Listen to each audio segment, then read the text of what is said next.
Hello guys, আজকের এই ভিডিওতে বলবো কিভাবে আপনি আপনার ছবির ব্যাকগ্রাউন্ড সরাবেন। আপনারা অনেকে আছেন আপনার ছবির ব্যাকগ্রাউন্ডটা সরাতে পারছেন না বা ব্যাকগ্রাউন্ড থেকে ছবিটাকে আলাদা করতে পারছেন না, অথবা আপনার ছবিকে পিএনজি করতে পারছেন না, যার কারণে আপনার ইউটিউব থাম্বনেল বানানোর জন্য অনেক প্রবলেমে পড়তে হয়।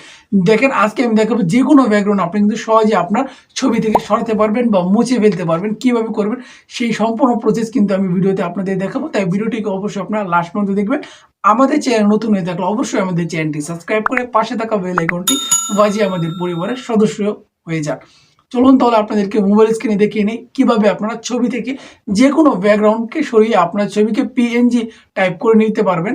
আপনার ছবি থেকে ব্যাকগ্রাউন্ড সরাতে হলে বা মুছে ফেলতে হলে একটি অ্যাপসের প্রয়োজন হবে। আপনি এখানে দেখতে পাচ্ছেন ব্যাকগ্রাউন্ড ইরেজার। এই অ্যাপসটি আপনার প্লে স্টোর থেকে ডাউনলোড করে নেবেন। ডাউনলোড করার পর অ্যাপসটি আমি ওপেন করছি। ওপেন করার পর সাধারণত এরকম একটি ইন্টারফেস আপনার সামনে শো হবে। লোড এ ফটো, এখানে আপনি যে ফটোর ব্যাকগ্রাউন্ড সরাতে চান বা মুছে ফেলতে চান সেই ফটোটা গ্যালারি থেকে এনে দেবেন। আপনি যদি লোড এ ফটোতে ক্লিক করেন সাধারণত এরকম একটি ইন্টারফেস হবে। আপনি আপনার গ্যালারি থেকে যে ফটোর ব্যাকগ্রাউন্ড সরাতে চাচ্ছেন সেই ফটোটা এনে নেবেন। সাধারণত আমি এই ফটোটাতে ক্লিক করলাম। ক্লিক করার পর এখান থেকে আপনি কিন্তু ক্রপ করতে পারেন। ধরুন অনেক বেশি চলে আসলো ব্যাকগ্রাউন্ডটা, তাহলে কি করবেন, এখান থেকে কেটে দিতে পারবেন আপনার ইচ্ছা মতো। আমি এখান পর্যন্ত কেটে নিয়ে আপনার দেখাচ্ছি। গোলাপি দাগ দেখতে পাচ্ছেন, এই দাগের বাইরে যেগুলো আছে ব্যাকগ্রাউন্ডটা আপনি দেখতে পাচ্ছেন সেগুলো অটোমেটিক কেটে যাবে যদি আপনি ডানে ক্লিক করে দেন। যে ডানে ক্লিক করলাম কিন্তু অটোমেটিক কেটে যাবে, একটা আপনি দেখতেই পাচ্ছেন। এখানে কয়েকটি অপশন আপনারা দেখতে পাচ্ছেন। একটা হলো জুম, মানে আপনি বড় করে দিতে পারবেন, আপনার ভিডিও বড় করে দেখতে পারবেন বা ছোটো ছোটো জায়গায় ইরেজ করতে পারবেন। আপনাকে আমি দেখাবো এর কাজ কি। তারপর আপনি দেখতে পাচ্ছেন রিপ্লাই, এখানে দেখতে পাচ্ছেন মানে আপনার ছবি ধরেন মুছে ফেললেন বেশিটুক, সেখান থেকে আপনি কিন্তু আবার আনতে পারবেন এটা দিয়ে। তারপর আপনার যদি দেখাই ম্যানুয়াল, ম্যানুয়াল জিনিসটা কি, আপনি এখান থেকে মুছতে পারবেন। দেখতে পাচ্ছেন একটানে কিন্তু এভাবে মুছে ফেলতে পারছি। এটার কাজ আমি দেখাবো, কী কোন কাজটা করতে হবে সেটাও আমি দেখাবো। তারপর একটা দেখতে পাচ্ছি ম্যাজিক, ম্যাজিকটা কী সেটাও আমি দেখাবো। তারপর আপনি দেখতে পাচ্ছেন অটো কালার, এটাও দেখাবো। অটো সেলফি, সব কিছু আমি দেখাবো। দেখেন প্রথম কাজটা আপনার চলে আসি। ধরেন আপনি এটা দিয়ে ছবি মুছছেন, এই যেভাবে মুছতে মুছতে হঠাৎ করে কী হলো, আপনার ছবি এসে মুছে ফেললেন, মানে ছবির ভিতরে চলে আসলেন বা আপনার ফেজে এসে মুছে ফেললেন অনেকগুলো, এরকম করে ফেললেন। তাহলে আপনি এখান থেকে র্যাপ কীভাবে পাবেন বা আপনার ছবিটা কীভাবে আগের মতো করবেন এর জন্য কিন্তু রিপ্লাই অপশন দিয়ে দিয়েছে।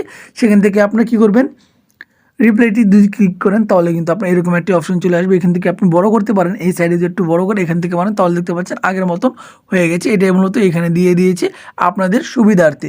পরে যদি আমি ম্যানুয়ালে ক্লিক করি, ম্যানুয়ালে ক্লিক করলে কিন্তু এটাতে আপনি দেখতে পাচ্ছেন ব্যাকগ্রাউন্ডটা কীভাবে ইরেজ করছি, এভাবে কিন্তু ইরেজ করতে পারবেন সহজেই আপনার ইচ্ছা মতো, এভাবে করতে পারেন।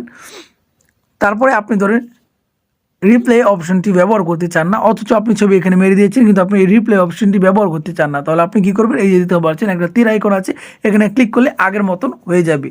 আর ম্যাজিকের অপশনটা আপনার যদি বলি তাহলে এটা আমি পরে কাজ দেখাতে হবে, কারণ এখন দেখালে আপনার সহজে বুঝতে পারবেন না।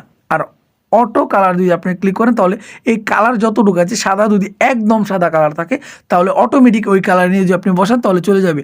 আপনাকে দেখতে পাচ্ছেন এইটুক একবার সাদা ছিল, ওইখানে অন্য কোনো কালার মিক্সচার ছিল, যার কারণে কিন্তু এইটুক ইরেজার করে নেওয়া, এইটুকু করে ফেলতো। আপনি এই দেখেন, দেখতে পাচ্ছেন আমি যদি এখানে বলি তাহলে আপনারা দেখতে পাচ্ছেন। এখন আমি আবার আগের মতো করে দেখাচ্ছি। আপনি সাইডে আবার দেখতে পাচ্ছেন অটো সেলফি, এইটার কাজ হলো দুর্দান্ত কাজ, যেটা 1 মিনিটে আপনার ছবি থেকে ব্যাকগ্রাউন্ড সরিয়ে দেবে। আপনি একটু চাইলে দেখতে পারেন, আমি একটু ব্ল্যাক কালার করে নিই তাহলে আপনি বুঝতে পারেন। দেখেন এখানে যদি ক্লিক করি, অটো সেলফিতে ক্লিক করলে আমার ছবি ছাড়া ব্যাকগ্রাউন্ড অটোমেটিকই কিন্তু রোবোটিক সিস্টেমে সরিয়ে দেবে। এই দেখে আপনাদেরকে ক্লিক করে আমি দেখাচ্ছি, এই যে ক্লিক করার সাথে সাথে আপনি দেখতে পাচ্ছেন কিন্তু চলে গেল। সাইডে আবার একটু সাদা সাদা অংশ দেখা যাচ্ছে, আপনি দেখতে পাচ্ছেন। এটা কীভাবে করবেন সেটাও আমি দেখাচ্ছি। এটার কাজ হলো এখন ম্যাজিকের কাজ। ম্যাজিকে এই কাজটি আপনাকে করে দিবে। এই আপনি দেখতে পাচ্ছেন ম্যাজিক, এই অপশনটি আপনি সিলেক্ট করে এই যে দেখতে পাচ্ছেন ম্যাজিক নিলেই সাথে সাথে অংশটি কিন্তু আস্তে আস্তে সরে যাবে। আপনি এখানে দেখতে পাচ্ছেন, আমি আপনাদেরকে জুম করে দেখাই তাহলে সহজে কিন্তু আপনি বুঝতে পারবেন। এই যে দেখতে পাচ্ছেন আমি এখন যদি ম্যাজিকে ক্লিক করি তাহলে আপনি দেখবেন সাইডে যে সাদাগুলো আছে সেগুলো কিন্তু আস্তে আস্তে সরে যাচ্ছে। এই দেখতে পাচ্ছেন, আপনি কিন্তু সহজেই চাইলে এখন দেখতেই পাচ্ছেন সাদা অংশগুলো আস্তে আস্তে সরে যাবে। এভাবে আপনি জুম করবেন, আবার ছোটো করবেন, জুম করবেন, ছোটো করবেন, এভাবে করে কিন্তু ব্যাকগ্রাউন্ড ইউজ করতে পারবেন। আমি আবার ম্যাজিকে ক্লিক করে আমি এই সেট করে দেখাচ্ছি। এই যে দেখতে পাচ্ছেন এইভাবে কিন্তু আপনি সহজেই ব্যাকগ্রাউন্ড থেকে ছবিটা ইরেজ করতে পারবেন বা ব্যাকগ্রাউন্ড ছড়াতে পারবেন। ছবি দেখতে পাচ্ছেন কীরকম ব্যাকগ্রাউন্ড, ছবিগুলো আপনি আরও ভালোভাবে কাজ করেন তাহলে এরকম ছবির ব্যাকগ্রাউন্ড ইরেজ করতে পারবেন। আপনারা তো দেখলেন আমি কত সহজেই ছবি থেকে ব্যাকগ্রাউন্ডটা সরিয়ে দিলাম। আপনারাও কিন্তু চাইলে এইভাবে আপনার ছবি থেকে ব্যাকগ্রাউন্ডটা সরিয়ে আপনার ছবিকে পিএনজি টাইপের করতে পারেন। আমাদের ভিডিওটি যদি আপনার কাছে ভালো লেগে থাকে অবশ্যই লাইক করতে ভুলবেন না। দেখা হচ্ছে আপনাদের মাঝে নতুন একটি ভিডিওতে।